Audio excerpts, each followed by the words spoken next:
tu es né avec un alphabet magnifique qui s'appelle le mouvement naturel. Et au fur et à mesure de ton éducation, parce que tu es resté assise 8 heures par jour à l'école, et parce qu'on ne peut pas ceci, on ne peut pas cela, etc., le bouquin de ton alphabet, le dictionnaire, tu l'as fermé. Il a pris la poussière. Tu vas arriver dans la violonça, tu vas commencer à feuilleter cet alphabet. Mais quand tu feuillettes cet alphabet, tu vas réapprendre à construire des mots et des phrases et des poèmes. Et ta danse, c'est ton poème. C'est pas un poème que tu apprends par cœur, le poème d'un autre, c'est le tien.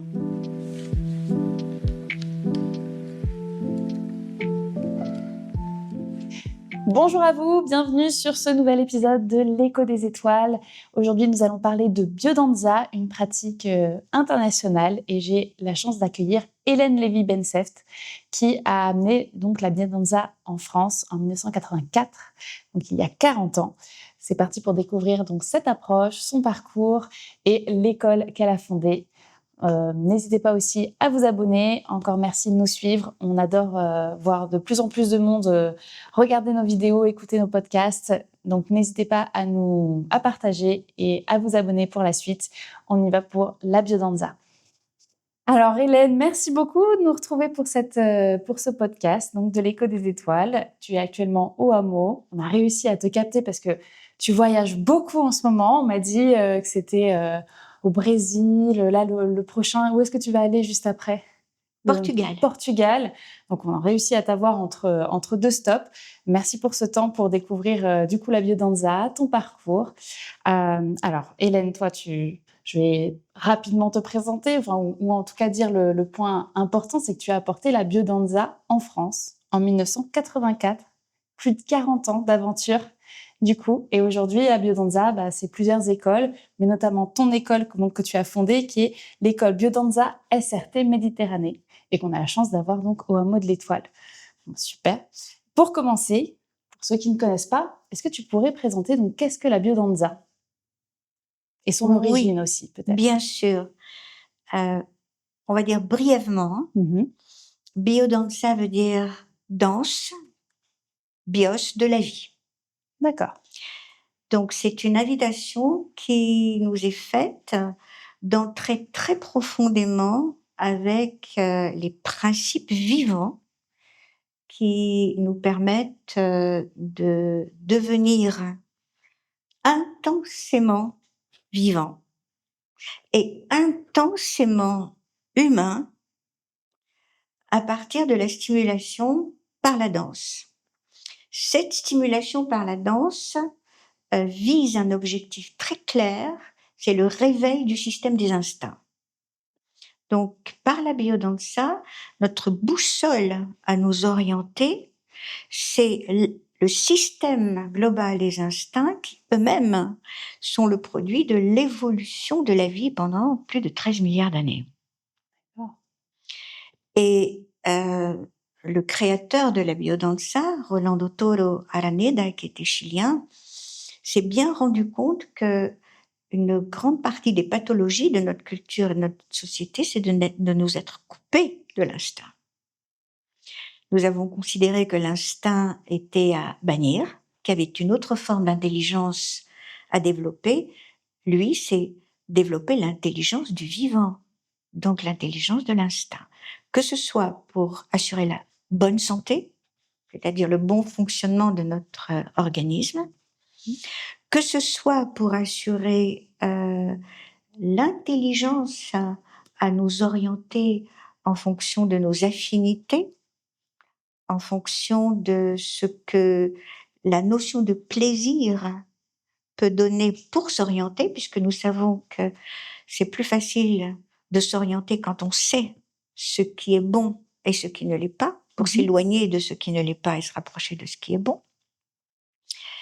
Que le système des instincts stimule en nous la capacité à explorer notre environnement, c'est-à-dire à sortir des situations ou des endroits qui ne sont plus nourrissants, mais à aller en chercher d'autres, comme notre espèce a toujours fait tout au long de son histoire. Que l'instinct nous permet de stimuler chez nous ce qui assure la solidarité, la collaboration, le lien, le vivre ensemble. Et en même temps, que selon lui, il y a un instinct qui nous pousse aussi à aller plus loin et à nous poser les grandes questions. D'où venons-nous? Où allons-nous? Et pourquoi? Et dans cet ensemble qu'il a modélisé selon un modèle théorique qui nous permet d'appliquer une méthodologie en son absence, puisque lui, de toute manière, est décédé en 2010. D'accord. Nous avons de l'être humain une vision holistique, c'est-à-dire un être doté de conscience, doué de conscience, mais dont la conscience n'est pas la seule intelligence. Il s'inscrit dans un système beaucoup plus vaste. Tout le travail de l'Abhyodhansa, c'est de percevoir cela non pas mentalement, mais comme une expérience vécue, profonde. Le terme qui est utilisé, c'est le terme vivencia, qui vient de l'espagnol et qui veut dire l'instant en train de se vivre. Donc la dimension, on va dire, temporelle de l'expérience, c'est ici et maintenant. Ce n'est ni le passé, ni l'avenir. C'est réapprendre à être intensément présent. Et les deux outils principaux, les médiums, c'est la musique et retrouver l'expression du mouvement naturel, c'est-à-dire le mouvement qui n'a jamais été appris, mais avec lequel nous sommes nés. D'accord. De retrouver le mouvement un peu de notre naissance. Ce n'est pas le mouvement de notre naissance, c'est le mouvement dont l'information est inscrite depuis la naissance. D'accord. Je vais te donner un exemple. On n'enseigne pas à un enfant à marcher. La bipédie est inscrite dans son potentiel génétique. Il va marcher. On lui enseigne, c'est un mouvement naturel. Il prend quand même un peu de temps avant de... Voilà, mais c'est un mouvement, mais il va arriver à la bipédie. Il va ramper, il va marcher à quatre pattes, et puis un jour il se tient debout, il a l'équilibre, et il marche. Ce qu'on observe en Biodanza, c'est que la façon dont on vit impacte la façon dont on marche. Si je prends une personne qui a de la vie, la sensation d'un poids lourd à porter sur ses épaules, on observe tout de suite que son dos se courbe, que sa poitrine se creuse, qu'elle a les bras ballants, qu'elle n'a pas d'énergie. Donc sa marche, sa façon de marcher reflète sa marche existentielle, son chemin existentiel. D'accord. Donc nous allons réhabiliter une façon de marcher qui à nouveau le prédispose à mobiliser pour son chemin existentiel une énergie vitale qui est assurée par la marche. La même chose, un autre mouvement naturel, c'est d'ouvrir les bras et de prendre quelqu'un dans les bras. C'est naturel, c'est un élan. La spontanéité, elle est naturelle. Dans la culture, elle devient codée ou réprimée. On va retrouver ce mouvement naturel. Voilà. Donc, toute la pédagogie de la danse, en réalité, c'est une danse qui n'a rien de chorégraphique, rien de représentatif, mais un déploiement, plein déploiement du mouvement naturel dans toutes ses nuances. Un peu comme, par exemple, tu aurais dans la main un éventail fermé. Tu arrives en Biodanza, tu apprends à ouvrir l'éventail. Et plus tu ouvres l'éventail, plus tu te rends compte en réalité que chaque couleur de ton éventail, c'est comme une fractale. Tu peux encore ouvrir des nuances, et encore des nuances, et encore des nuances. Et donc, ça enrichit ton expression pleine et en même temps sincère. D'accord. C'est intéressant. Et du coup, pour la personne qui, par exemple, trouve c'est lourd dans sa vie, on va travailler par le corps et j'imagine que ça doit jouer ensuite sur son mental. En fait, c'est un peu l'inverse d'une psychothérapie où on va travailler sur le mental pour ensuite potentiellement que ça change au niveau du corps. Là, c'est de changer, on va dire, le mouvement sans vraiment chercher à savoir pourquoi est-ce que c'est lourd. Est-ce qu'il y a un moment où vous posez la question ou c'est vraiment spontané, on va changer le mouvement? Ton observation est parfaite. Est parfaite. Elle est parfaite, exactement. Ce n'est pas une thérapie dans le sens où la thérapie, ça s'approche ou s'intéresse au pathos. Qu'est-ce qui te fait souffrir?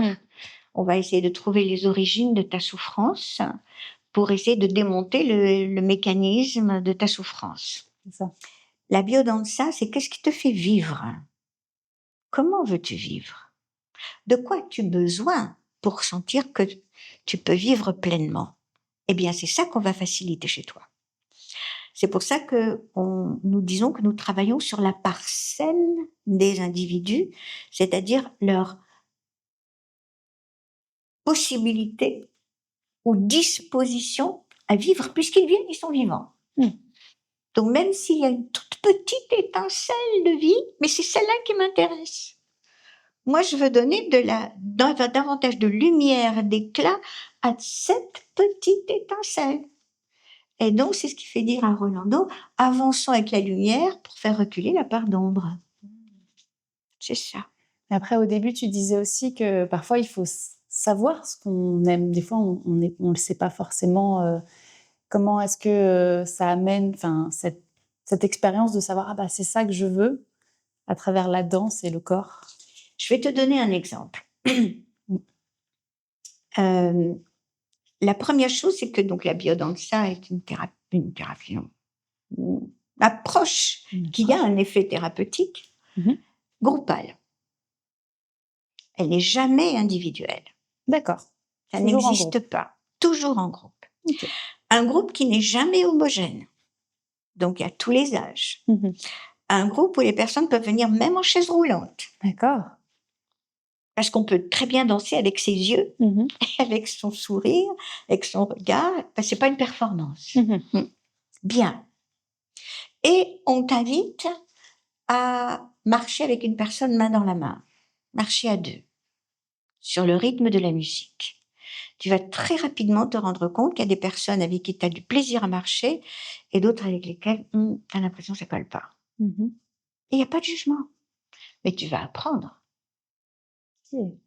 Tu vas apprendre parce que tu l'as senti. Personne va t'obliger, tu l'as senti. Et donc après, tu vas apprendre à faire des danses un peu plus sensibles avec les personnes. Ou peut-être ce ne sera pas la marche en rythme avec cette personne, mais une danse un peu plus sensible sur une musique qui porte une mélodie. Et on sait que la mélodie active beaucoup plus le centre affectif. Eh bien, peut-être tu vas te percevoir qu'il y a des personnes dont le tonus musculaire, la tension ou la rigidité, ça passe pas. Ou tu as l'impression qu'elles sont en train de te commander. C'est pas qu'elles le veulent, mais c'est comme ça qu'elles s'expriment. Tu vas le sentir, tu vas le savoir. En fait, on sait parce qu'on sent parce qu'on danse. Donc, à travers la danse, on va vivre ce genre d'expérience et mieux savoir ce qu'on aime et ce qu'on n'aime pas. Exactement. Okay. Exactement. Et quelle part a la musique, du coup, tu disais qu'effectivement, elle était importante. Est-ce que vous avez des musiques particulières en biodanza? Alors, nous avons des musiques particulières en biodanza, mais qui n'ont pas été créées pour la biodanza. Ce sont les musiques du patrimoine musical mondial de l'humanité. La musique classique, le jazz, la musique ethnique, la musique de tous les horizons, de toutes les périodes. Néanmoins, les musiques doivent répondre à des critères particuliers. Le premier critère, c'est qu'elles contiennent du mouvement. C'est-à-dire, du coup, une musique... Elle te fait danser avant que tu penses. D'accord. Qu'elle soit dansante d'une certaine manière. Voilà. Que ce soit une danse lente, que ce soit une danse rythmée qui ressemble à du rock, que ce soit de la samba, que ce soit une danse tribale, que ce soit une valse de Strauss, elle t'emporte. Okay. Donc il faut qu'il n'y ait aucune équivoque sur le fait que la musique contienne le mouvement qui est attendu de toi sans que tu y penses. Deuxième chose, elle doit contenir une émotion qui t'élève plutôt vers la joie. D'accord. Plutôt vers une sensation d'ouverture, qui n'est pas de lourdeur mélancolique. Ou alors, nous évitons les musiques qui vont nous anesthésier, genre qui vont annuler les émotions. Comme par exemple, lesquelles il y a des Musique Des comme ça? musiques, genre, qu'on appelle les genres de musique de méditation zen Ah pour oui, que plus d'accord. rien ne t'arrive et que tu te sentes totalement en paix. Mmh. Non, c'est OK. pas ça. C'est le contraire. On veut amener un Bouge, mouvement, oui. Donc bouge, danse, vis. Mets-toi en jeu dans la vie. Mets-toi en jeu dans la vie. Lance-toi, ose, découvre-toi. Donc, il faut des musiques qui permettent ça. Et selon les tonalités qui vont dépendre du contexte. Certaines sont plus affectives, d'autres permettent plus d'expression créative, d'autres sont plus sensuelles, d'autres sont extrêmement sensibles et permettent plutôt une danse qui est presque invisible, parce que je danse à partir de mes sensations internes, de mes sentiments profonds, de mon intimité. Donc c'est très nuancé. On appelle ça, en disant de ça, la sémantique musicale. Donc, nous avons même une formation quand nous sommes facilitateurs pour étudier la sémantique musicale et éviter de ne choisir des musiques que parce qu'elles nous plaisent. Mmh. Voilà. Donc là, et on sait aujourd'hui, si tu consultes un petit peu, par exemple, les recherches qui sont faites à l'université McGill à Montréal, D'accord.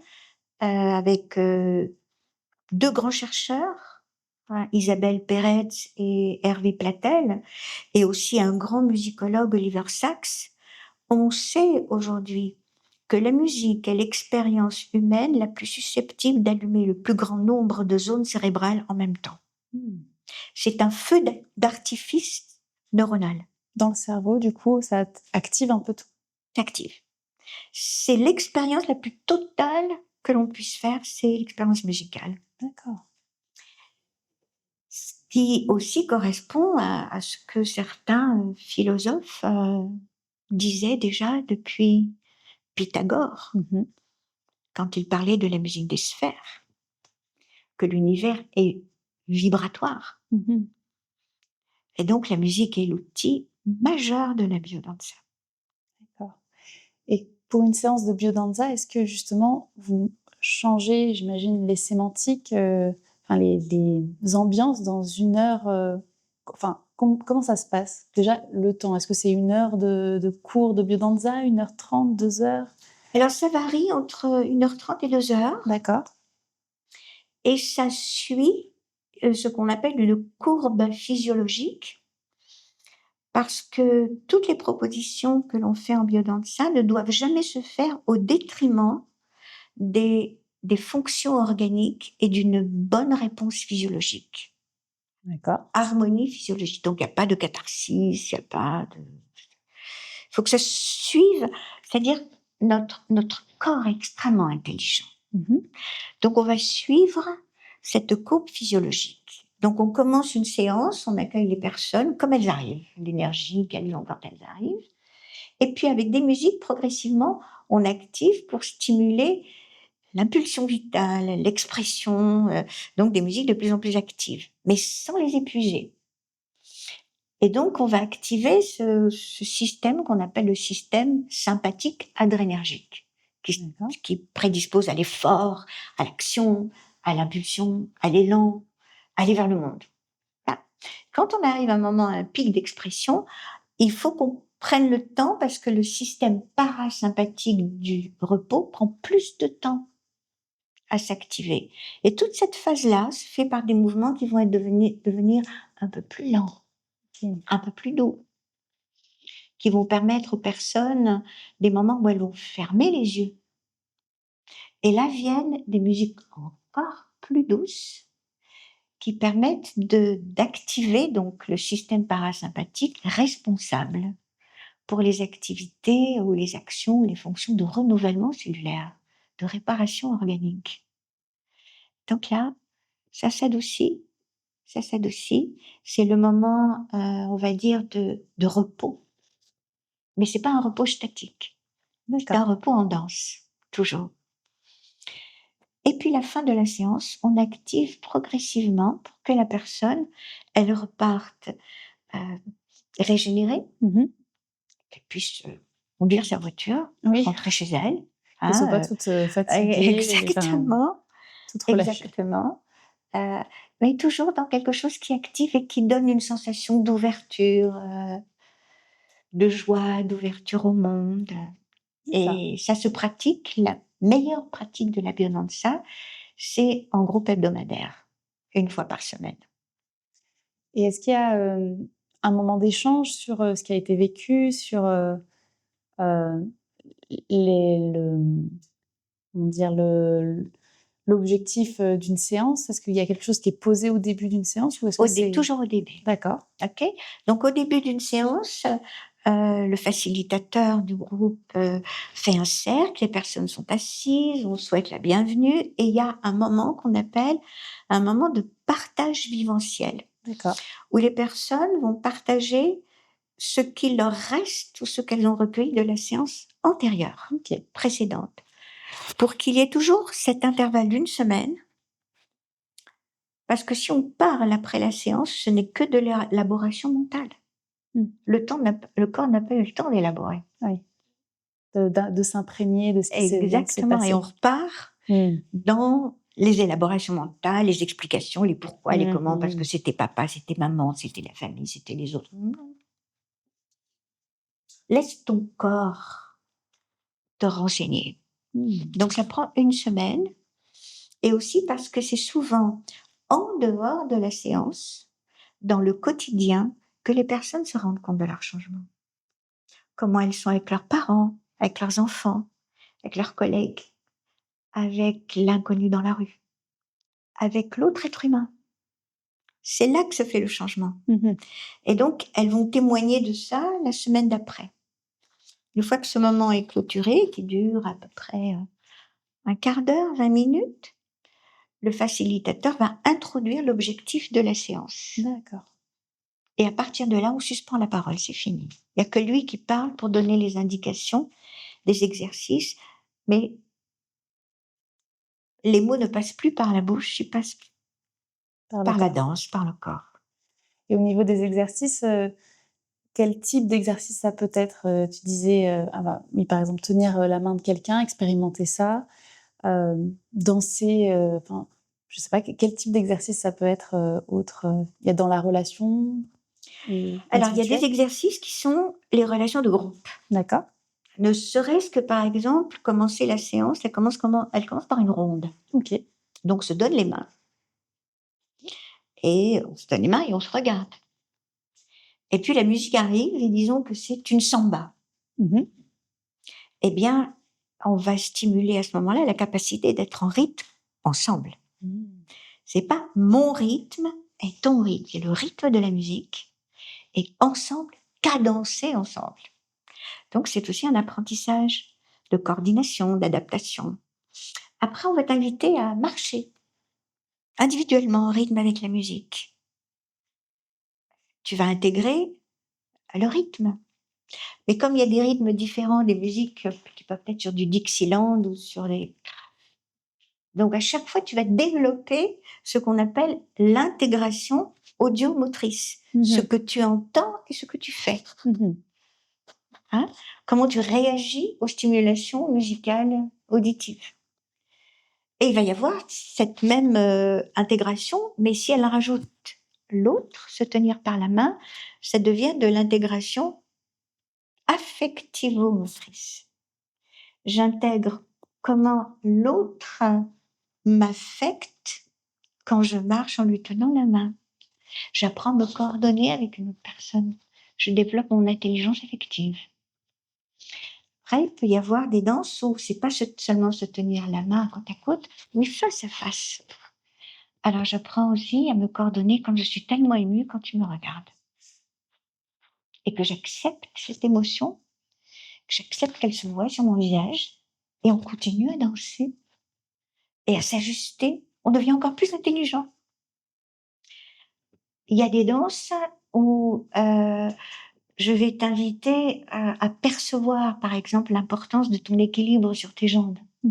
La puissance de tes jambes qui te permettent d'élargir ta base, de t'ancrer, de sentir ta puissance, d'élever ton tonus pour percevoir que tu es un être beaucoup plus grand et immense que tu ne crois, alors qu'habituellement, peut-être, tes bras sont toujours collés le long de ton tronc et tes mouvements sont étriqués. Et c'est vrai qu'il y a des mouvements qu'on ne fait pas dans la vie de tous les jours. Du coup, c'est le moment peut-être de les tester. Exactement. Donc, tu vas découvrir la jouissance, la joie qu'il y a à retrouver toute l'ampleur de ton mouvement. Et donc, ces exercices qui, dans la séance, sont des exercices qui, justement, évoquent ces catégories du mouvement naturel, des moments se conjuguent dans des danses expressives. Parce que c'est un peu comme tu es né avec un alphabet magnifique qui s'appelle le mouvement naturel. D'accord. Et au fur et à mesure de ton éducation, parce que tu es resté assise 8 heures par jour à l'école, et parce qu'on ne peut pas ceci, on ne peut pas cela, etc., le bouquin de ton alphabet, le dictionnaire, tu l'as fermé. Il a pris la poussière. Tu vas arriver dans la maison, ça, tu vas commencer à feuilleter cet alphabet. Mais quand tu feuillettes cet alphabet, tu vas réapprendre à construire des mots et des phrases et des poèmes. Et ta danse, c'est ton poème. C'est pas un poème que tu apprends par cœur, le poème d'un autre, c'est le tien. Et ça donne des grands changements chez les personnes. Qu'est-ce qu'on peut justement espérer après une année de biodanza? Qu'est-ce que les personnes disent justement d'avoir libéré cette danse un peu enfouie en elles? Alors, la plupart des personnes, très rapidement, elles disent « c'est ce que j'avais toujours cherché ». J'ai l'impression que je le savais déjà. Ben, c'est normal, c'était déjà en elles. Donc, déjà, la première sensation, c'est ça. Je retrouve de la joie. Oui, ça a l'air très joyeux. Quand en plus on t'entend en parler, etc., ça donne envie de partir en mouvement. Je retrouve de la joie, je retrouve la spontanéité d'entrer en relation avec les personnes, d'aller vers les autres, de les laisser venir vers moi. J'apprends à dire non. Pas à dire non seulement avec la bouche, mais mon comportement, mon regard sait maintenant dire « ça ne me convient pas ». Je sais dire oui. J'ai appris à manifester plus clairement mes besoins, mes désirs. J'ai appris à être plus intime avec moi-même. Je le sens. Des personnes qui nous disent aussi simplement « j'ai pris mon père dans mes bras. J'ai pris ma mère dans mes bras. J'ai appris à écouter mon enfant. » Parce que c'est ça qui est important pour nous. La biodanza, c'est pas pour créer une communauté de gens qui se ressemblent et qui vont rester ensemble parce qu'ils pensent la même chose. C'est pour aller vers le monde, pour s'ouvrir au monde et surtout aux différents. Et c'est ce que les personnes perçoivent. Davantage d'ouverture à l'humain en l'autre, à l'être humain. Et pour moi, en tout cas, c'est ce qui me motive au-dessus de tout pour l'enseigner depuis plus de 40 ans. Et est-ce qu'on pourrait revenir du coup à l'origine de cette pratique? Ah oui. Donc tu disais que c'était un Chilien qui l'a trouvé. Oui. De quelle manière? Il s'est mis à danser, il a trouvé... Alors, Rolando Toro Araneda est né en 1924 au Chili, d'une famille d'enseignants, d'instituteurs, et lui-même était instituteur. Et puis, pendant les vacances d'été, il allait dans des écoles perdues dans la montagne, dans les Andes, pour faire la classe aux enfants des paysans, des gens de la montagne. D'accord. Et c'est un jour, en 1952, qu'il a commencé à se rendre compte à quel point les élèves de la ville étaient coupés de la vie. Alors que les élèves des paysans, des éleveurs de la montagne étaient beaucoup plus vivants, beaucoup plus intelligents de la vie. D'accord. C'est là qu'ont commencé ses premières intuitions. Et puis, il a commencé l'université d'anthropologie, de la créativité essentiellement, à l'université de Santiago. Et il s'est penché particulièrement sur la créativité des personnes dites malades mentales, D'accord. les délirants, psychotiques. Et donc, il intervenait à l'hôpital psychiatrique. Et pourquoi il est parti vers cette branche-là? Comme ça. Curiosité, Ok. en tout cas, il est intervenu à cet hôpital. Mhm. Il était toujours très intéressé par les gens que l'on dit anormaux. D'accord. Toujours. Il en venait même parfois à dire, mais qui est anormal? Est-ce que ce sont les personnes qui s'adaptent parfaitement à une culture malade ou les personnes qui deviennent malades de cette culture? Mhm. Hein. Donc, il était toujours très curieux et il a commencé à travailler avec les malades psychiatriques et leur production de créativité. Dessin, poésie, peinture. D'accord. Et puis, un des dirigeants de l'hôpital l'a invité à faire quelque chose pour humaniser les conditions d'internement des malades. Parce qu'on est à l'époque de la camisole de force, de la Ok. camisole chimique. On est dans fin des années 50. D'accord. Et là, comme il aimait la musique, il a commencé à expérimenter la musique et la danse en hôpital psychiatrique. Là, il a commencé à en apprendre beaucoup et il a proposé à l'université aux étudiants. Au début, ça s'appelait la psychodance. Psychodance. D'accord. Mais bon, ça. Et puis, comme c'était un curieux, il ne cessait jamais d'étudier. Et il a affiné tout ça, jusqu'à arriver à ce que naisse vraiment la biodanza que nous connaissons aujourd'hui, mais en se nourrissant de différents domaines des connaissances des sciences humaines, que ce soit la biologie, la physiologie, la psychologie, la philosophie, la mythologie. Donc une capacité immense de synthèse des connaissances humaines pour créer cette méthode.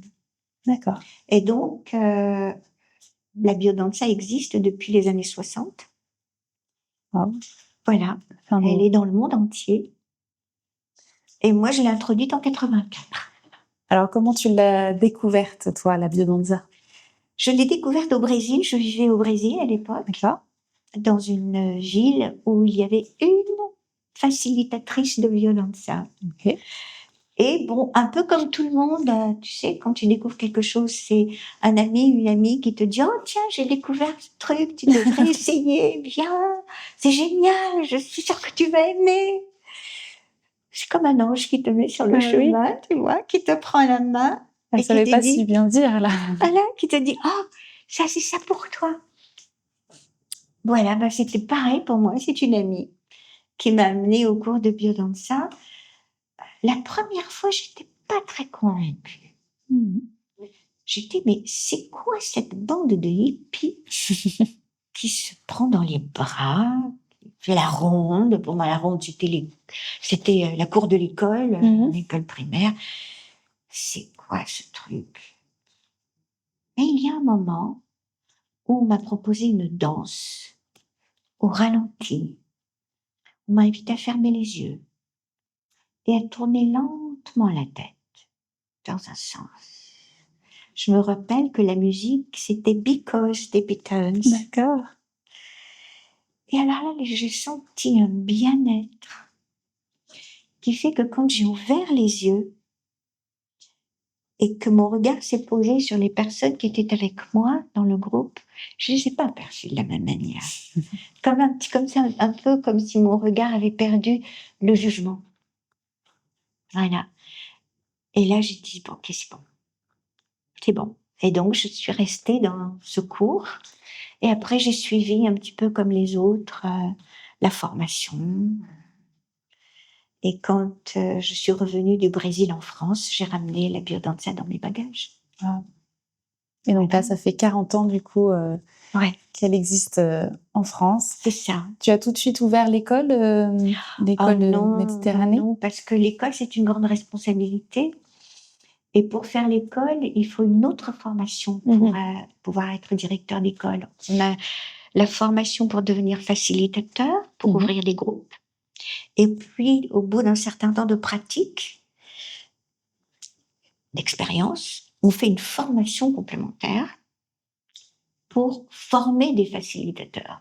D'accord. Et donc, j'ai fait cette formation complémentaire. Et là, je me sentais prête à former des personnes.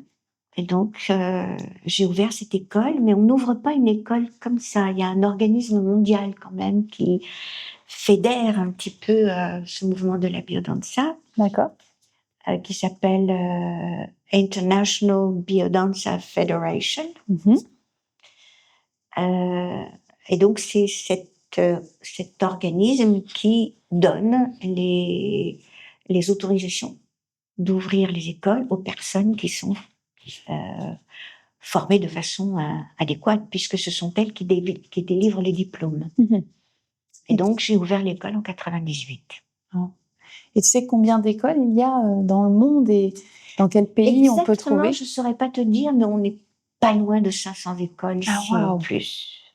Alors, je pense que beaucoup. Oui, je pense que plus, puisque juste en Europe, on doit être dans les 300 à peu près. En France, on tourne autour des 14 écoles, entre 12 et 14, je ne sais plus exactement. Donc, justement, les autres écoles en France, il y en a beaucoup, ça a dû être tes étudiants, peut-être, vu que tu as été la première, qui ensuite ont passé, du coup, la formation pour pouvoir ouvrir leur école. Exactement. Et d'ailleurs, pour moi, c'est tellement réjouissant parce que je leur disais justement tout à l'heure, parce que on a une danse qu'on appelle justement la danse de la transmission. Et je leur dis, voilà, c'est magnifique parce que je sais que je ne suis pas éternelle. Mais je sais que c'est bon, la relève est assurée.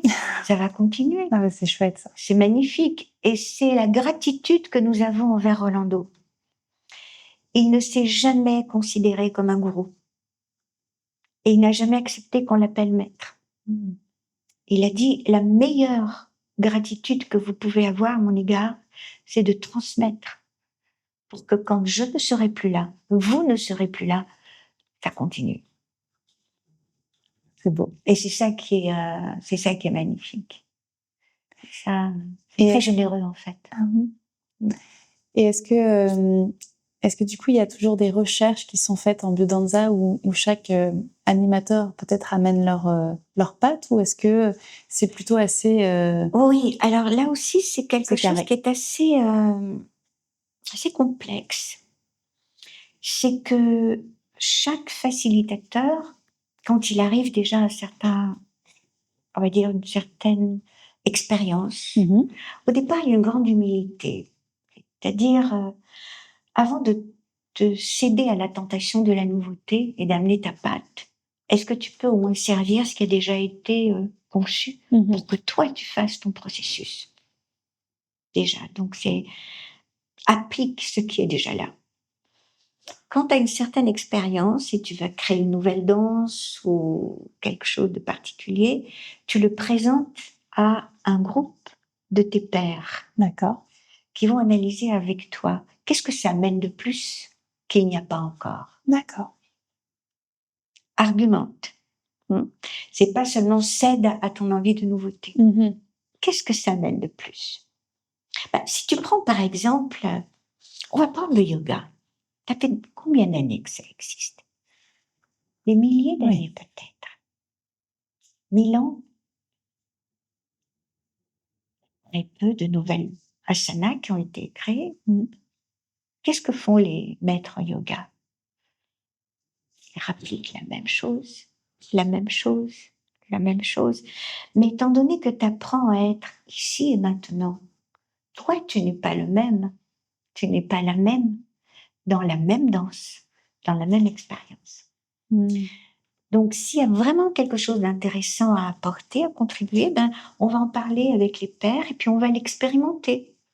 Et si on s'aperçoit que ça mène vraiment quelque chose d'intéressant qu'il n'y avait pas, à ce moment-là, on l'intègre. D'accord. Donc, possiblement, ça peut un petit peu évoluer si tout le monde valide. Absolument. Même chose pour les musiques. Même chose. Oui, parce que les musiques, c'est dans un pôle particulier, Ou est-ce que chacun choisit ses musiques? Non, quand les personnes font la formation en biodanza, qu'elles font la formation de la sémantique musicale, elles reçoivent le répertoire des musiques. D'accord. Et le catalogue dans lequel ont été établis les relations, les rapports, associations, exercices, musique pour atteindre tel objectif. D'accord. Ça, elles le reçoivent. Donc, elles apprennent à l'appliquer, qui est déjà très compliqué, parce que c'est pas 20 musiques qu'elles reçoivent, mais à peu près 1200 ou 1300 musiques. Donc, apprendre à les utiliser, ça demande du temps. En même temps, ça laisse du choix. Exactement. Quand il y a 1200, ils peuvent choisir celle. Mais si ce sont des personnes qui ont révélé une grande sensibilité musicale, parce que tout le monde n'a pas la même sensibilité musicale, elles peuvent avoir une écoute musicale intéressante. Et là, elles peuvent venir avec des propositions musicales et dire à leur père, au directeur d'école, etc., écoute, il me semble que cette musique peut être intéressante à introduire. Et là, on va l'explorer. D'accord. Soit on veut dire, yes, elle est géniale, on la garde. Soit, pas terrible. Donc, ça évolue.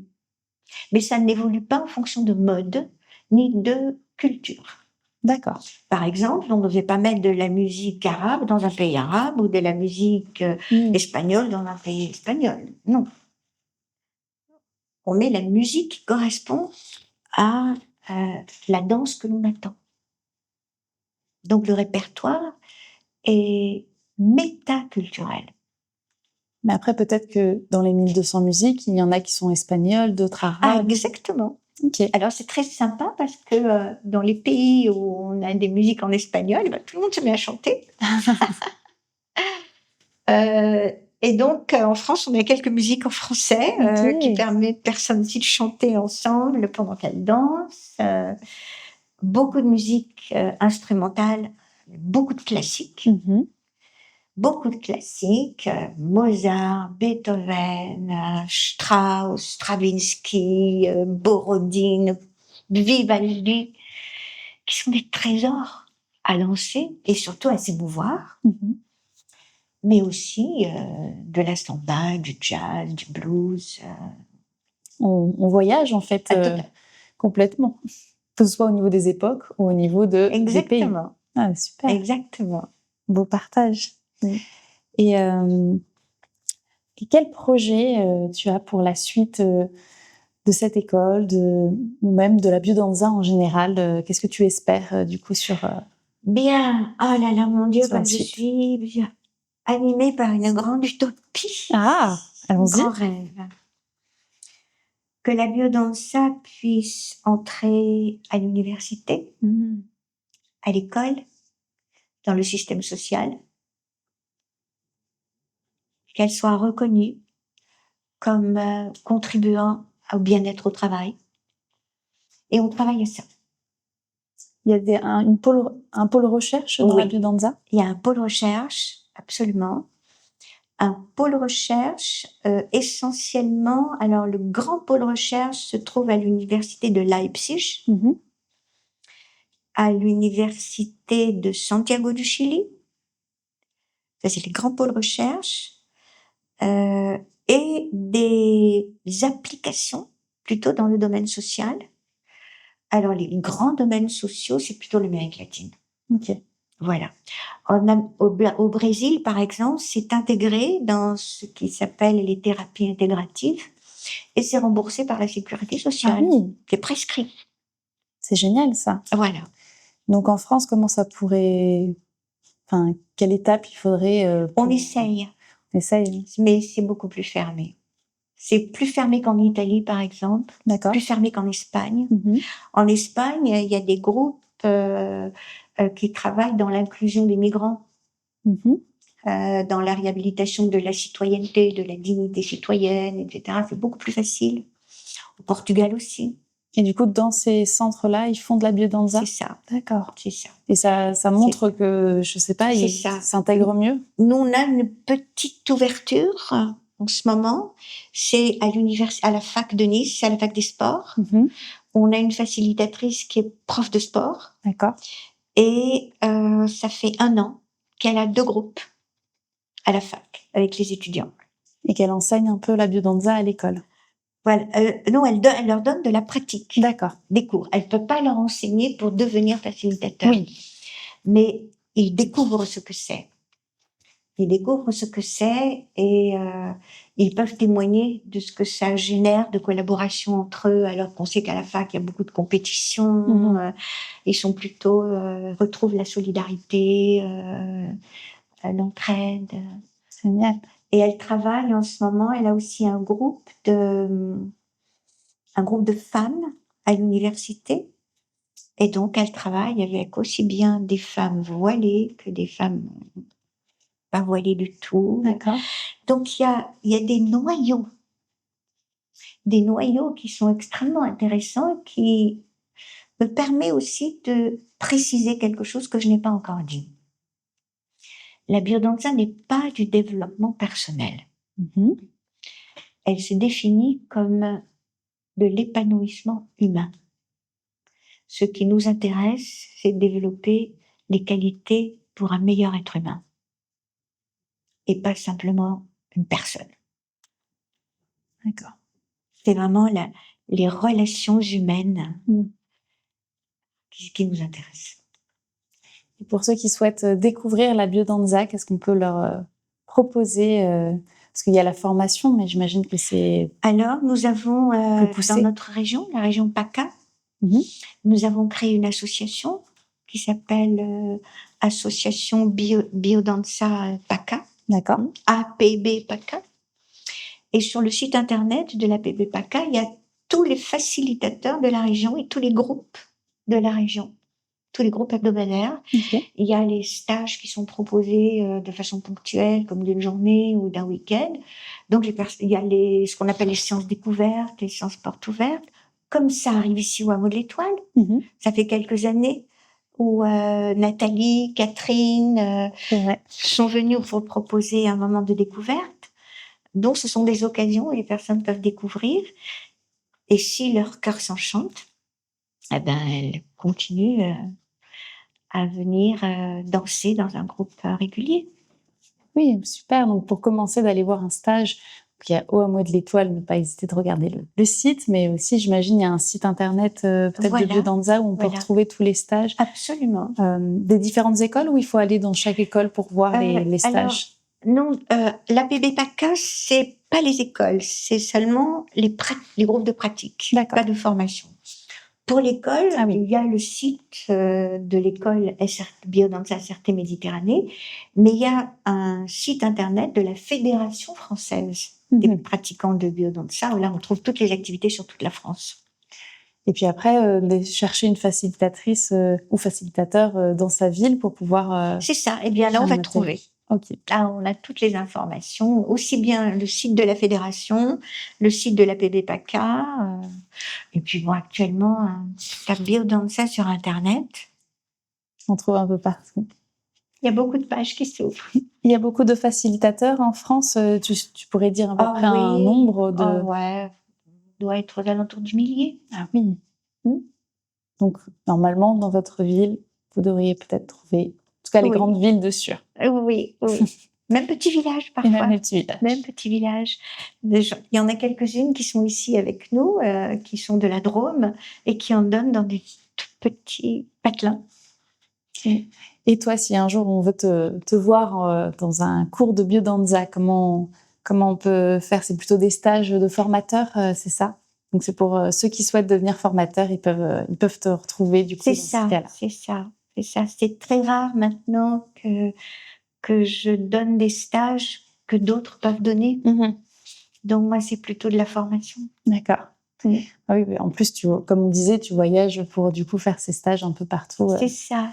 Devenir formateur. Pour devenir formateur, ça prend combien de temps si on le souhaite devenir? Alors, ça prend 3 ans d'un curriculum à raison de 10 modules par an, parce que c'est une fois par mois, sauf les mois d'été. Quand ces 3 ans sont terminés, parce que la première année, c'est l'approche de la vision de la biodanza des sciences humaines. Comme je t'ai expliqué, biologie, physiologie, psychologie, ce qu'on disait au début. Ça, première année. Ok. Deuxième année, on va entrer plus particulièrement sur les mécanismes d'action de la biodanza, comment elle fonctionne, ses leviers de transformation, etc. Troisième année, c'est ce qu'on appelle la méthodologie. C'est un petit peu comme maintenant, tu es l'alchimiste, tu vas rentrer dans le laboratoire et tu vas apprendre à faire le montage des séances, D'accord. la musique, tout ça. Tu vas apprendre tout ça. À expérimenter À expérimenter. et à être formateur, enfin, pas formateur, mais facilitateur. Tu vas expérimenter. Donc, ça prend 3 ans. D'accord. Après, il y a une année pendant laquelle, parfois, ça prend pour certaines personnes, ça prend 2 ans parce qu'elles ont besoin de temps, elles ont des enfants, elles travaillent, etc. Où les personnes vont écrire un mémoire. D'accord.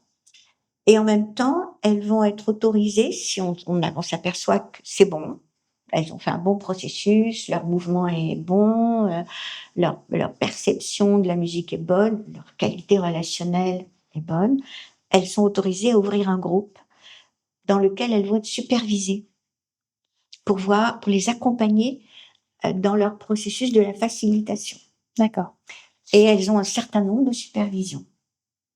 Au bout d'un certain temps de supervision, si les superviseurs qui sont ceux qui l'ont accompagnée pendant la formation disent « Ok, c'est bon maintenant », c'est bon. Elle présente son mémoire devant un jury, elle obtient son diplôme et elle est facilitateur ou facilitatrice. Oui, c'est quand même un cheminement. Hein, et là, à ce moment-là, elle peut ouvrir plusieurs groupes de biodanza, animer des stages, pas donner de formation, mais animer des stages. Pour la formation, c'est celle dont je t'ai parlé au début. Ouais.